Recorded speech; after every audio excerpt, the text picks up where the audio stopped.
అందరికీ నమస్కారం అండి. ఇది బంకొంటి కూర. పేరుకు తగినట్టుగానే బంక బంకగా ఉంటుంది. అంటే బెండకాయ మాదిరిగా ఉంటుంది. వాత సంబంధ రోగాల్ని నివారిస్తుంది.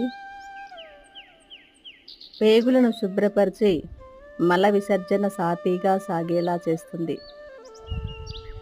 సంవత్సరంలో 2-3 సార్లైనా దీన్ని తీసుకుంటే సంవత్సరం అంతా కూడా పేగులు ఆరోగ్యంగా ఉంటాయి.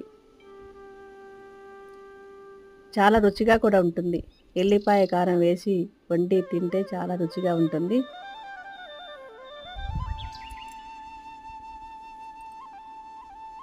చూసారా, ఇలా గుర్తుపట్టాలండి.